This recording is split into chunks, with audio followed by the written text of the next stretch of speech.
अस्सलाम वालेकुम स्टूडेंट्स। ये आप लोगों ने लेक्चर्स आप लोगों को पहले सेंड किए थे यूनिवर्सिटी की तरफ से जो आए थे, ठीक है। तो उसमें से ये लेक्चर नंबर है सिक्स है लेक्चर नंबर, ठीक है। ये रिक्वायरमेंट्स इंजीनियरिंग का हमने पहले भी वैसे कर लिया है कि इसके ये 7 जो स्टेजेस थी हमने पढ़ी थी, इंसेप्शन, इनिशिएशन, एलैबोरेशन। तो ये सारा हम पहले अब आप लोगों को कहा गया है कि यूनिवर्सिटी कह रही है कि जो भी लेक्चर्स उनकी तरफ से आ रहे हैं तो वही आप लोगों के साथ शेयर करने हैं, ठीक है। तो रिक्वायरमेंट्स है इंजीनियरिंग, रिक्वायरमेंट्स गैदर करना, उसका एनालिसिस करना, उसमें से सिलेक्ट कौन सी करनी है, कस्टमर से क्या क्वेश्चनिंग करनी है। आगे जैसे जैसे सॉफ्टवेयर को बनाते जाएंगे उसके अकॉर्डिंग हमारी रिक्वायरमेंट्स में चेंजिंग आएगी, तब हमने हैंडल कैसे करनी है। मतलब रिक्वायरमेंट्स से रिलेटेड हर एक स्टेप को हम रिक्वायरमेंट्स इंजीनियरिंग बोल सकते हैं। इसके जो स्टेप्स है, सबसे प्रॉब्लम्स की अगर हम बात करें रिक्वायरमेंट्स प्रैक्टिस के अंदर क्या आती है, सबसे पहली प्रॉब्लम तो यही है कि कस्टमर हमसे क्या चाह रहा है, यही डेवलपर को समझ नहीं लग रही होती कि कस्टमर की रिक्वायरमेंट्स मुझसे क्या है, ठीक है।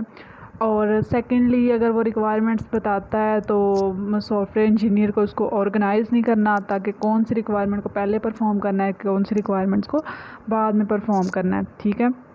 और ना ही वो उसका इतना ज़्यादा रिकॉर्ड भी नहीं रखते कि रिक्वायरमेंट्स यूज़र ने मुझे ये बताई है, इन सब को मैं साथ साथ लिख लूँ। मतलब अगर रखेंगे भी तो उसको प्रॉपरली पूरा उसका रिकॉर्ड नहीं होगा उनके पास, ठीक है। तो ये इसके अंदर प्रॉब्लम्स थी।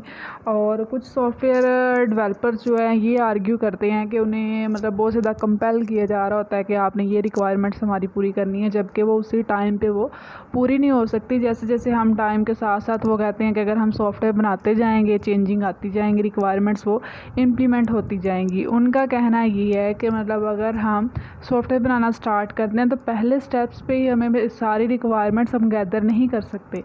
जैसे जैसे सॉफ्टवेयर बनेगा उसके टाइम के साथ साथ रिक्वायरमेंट्स भी हमें पता चलती जाएंगी, ठीक है। तो ये कुरान कह लें अपने से एक जिस तरह कह लें मफरूज़ा क्या है कि उन्होंने फ़र्ज़ किया कि इस तरह से होता है, ठीक है। तो कुछ हद तक ये जो उन्होंने लेट किया है, ये आर्ग्यू किया है, ये आर्ग्यूमेंट्स ट्रू भी है, लेकिन ये स्मॉल साइज़ के प्रोजेक्ट के लिए ट्रू है। लेकिन अगर प्रोजेक्ट कोई बड़े लेवल पे हो, उसका साइज़ ज़्यादा हो, तो वहाँ पे ये ज़्यादा कह लें कि हम अप्लाई नहीं इसको कर सकते। तो इसका सल्यूशन क्या है, जो इसके अंदर प्रॉब्लम्स आ रही हैं रिक्वायरमेंट्स इंजीनियरिंग की। सबसे पहले तो इसका सलूशन है कि आप कम्युनिकेशन से स्टार्ट करें, रिक्वायरमेंट्स गैदर करना, मॉडलिंग तक चलते जाएं। अगर मॉडलिंग तक भी आगे जाके भी आपको फिर से रिक्वायरमेंट्स गैदर करना पड़ रही है, कंस्ट्रक्शन फेज़ पे भी करना पड़े, तो आप वहाँ तक भी जाके कम्युनिकेशन करें। वहाँ तक भी आप कंस्ट्रक्शन मतलब कोडिंग फेज़ तक आप क्या करें, कम्युनिकेशन परफॉर्म करें, कस्टमर से बार बार उसकी रिक्वायरमेंट्स पूछें। उसके बाद रिक्वायरमेंट्स इंजीनियर को क्या चाहिए कि वो देखे कि मेन जो हमारा सॉफ्टवेयर का होम पेज होगा या मेन एक्टिविटी यूज़र के सामने किस तरह से आनी चाहिए, वहाँ पे उसकी रिक्वायरमेंट क्या होनी चाहिए। और सेकेंडली स्पेसिफिक नीड्स जो बहुत कंपल्सरी हैं पर पूरी होना रिक्वायरमेंट्स, वो उसे देखना चाहिए। प्रायोरिटी उसने देखनी है कि रिक्वायरमेंट्स को उसने प्रायोरिटी दी है या नहीं दी। और उसे ये देखना चाहिए कि जो भी सबसे ज़रूरी रिक्वायरमेंट्स हैं उनसे रिलेटेड फंक्शंस कौन से परफॉर्म होंगे तो ये रिक्वायरमेंट्स पूरी होंगी। अच्छा, रिक्वायरमेंट्स इंजीनियरिंग के टास्क, सबसे पहला टास्क जो है इंसेप्शन में एक तौर पे हम कह सकते हैं, कोई ज़्यादा इसके अंदर हम डिटेल में नहीं जाएंगे इंसेप्शन में, बल्कि हमने क्वेश्चनिंग करनी है कि अगर ये सॉफ्टवेयर बन रहा है तो क्यों बन रहा है, इसके पीछे क्या प्रॉब्लम थी, अगर कल को ये सॉफ्टवेयर बनेगा उसको यूज़ कौन करेगा, हमारा कस्टमर कौन सा है, प्रॉब्लम हमारी कौन सी है, उसका सल्यूशन क्या हो सकता है। तो इस तरह के जस्ट हमने क्वेश्चनिंग करने हैं। पहले क्वेश्चनिंग तो होगी वो तो डेवलपर अपने आप से पूछेगा, ठीक है। किस तरह की क्वेश्चनिंग होगी ये आप लोगों के सामने नज़र आ रहा होगा कि बेसिक सबसे पहले तो उसे अंडरस्टैंडिंग होनी चाहिए प्रॉब्लम की, कि ये प्रोजेक्ट को अगर बनाना है तो इसके पीछे वजह क्या थी, उसकी प्रॉब्लम क्या थी जिसकी वजह से ये प्रोजेक्ट को बनाना पड़ रहा है, और कौन से जो लोग होंगे इसको, इस सल्यूशन को, इस प्रोजेक्ट को यूज़ करेंगे, या इसका सल्यूशन इस प्रॉब्लम का होगा वो किस नेचर का होगा, हमारे कस्टमर या डेवलपर जो होंगे वो कौन से होंगे, स्टेक होल्डर्स कौन कौन से हो सकते हैं, कम्युनिकेशन कोलैबोरेशन किस तरह से परफॉर्म करनी है कस्टमर के साथ, स्टेक होल्डर के साथ, ठीक है। फर्स्ट सेट ऑफ क्वेश्चन क्या होगा, ये मेन फोकस करेगा कस्टमर के ऊपर, ठीक है। इसमें हमने क्या देखना है कि रिक्वेस्ट, जो भी रिक्वेस्ट की जा रही है, जो भी प्रोजेक्ट है, उसके पीछे जो सॉल्यूशन है वो कौन यूज़ करेगा, ठीक है। और हमने इसके अंदर क्या देखना है कि अगर हमारा प्रोजेक्ट का जो सॉल्यूशन हम अप्लाई करते हैं, प्रॉब्लम का सॉल्यूशन, वो सक्सेसफुली हो जाता है परफॉर्म, तो कस्टमर उससे सेटिस्फाइड कितने % होगा, कौन सा कस्टमर उसको यूज़ करेगा, ठीक है। नेक्स्ट क्वेश्चन क्या होंगे, ये भी जनरली मतलब डायरेक्ट कस्टमर से पूछे जा सकते हैं, कि उससे पूछा जाएगा कि आपके ख़्याल में इस प्रॉब्लम का गुड सॉल्यूशन या good output solution, successful solution कौन सा हो सकता है। सेकंड नंबर पे उससे पूछा जाएगा कि अगर मल्टीपल सॉल्यूशंस है आपके सामने, तो उनमें से कौन सा बेस्ट सॉल्यूशन आपके ख़्याल में है, ठीक है। इसी तरह हम पूछेंगे कि अगर सॉल्यूशन हम अप्लाई करते हैं, प्रोजेक्ट बनाते हैं, तो उसके अंदर कौन कौन सी प्रॉब्लम्स आपको कल को फेस करनी पड़ सकती हैं, ताकि हम उनसे पहले ही पूछ लें कि प्रॉब्लम्स उनके ख़्याल में क्या है नेक्स्ट, तो हम उसको पहले से ही ओवरकम कर लें, ठीक है। और आप उससे पूछे मैं आपसे मज़ीद क्वेश्चन पूछ सकता हूँ, या फिर मैं आपसे ज़्यादा क्वेश्चन तो नहीं पूछ रहा, इस तरह के आप कस्टमर से क्वेश्चनिंग करेंगे, ठीक है। तो बेसिकली पहले इंसेप्शन फेज पे हमने क्या किया, जस्ट क्वेश्चनिंग की है बस अपने आप से, कस्टमर स्टेक होल्डर से, ठीक है। एलिसिएशन के अंदर अब हम थोड़ा डिटेल की तरफ जाएंगे। तो इसके अंदर हमने मेन क्या करना है, आइडेंटिफाई करना है बाउंड्रीज़ को, प्रॉब्लम की स्कोप को देखना है कि ये जो प्रॉब्लम थी उसका स्कोप क्या है, किस फील्ड से रिलेटेड ये प्रॉब्लम थी, ठीक है।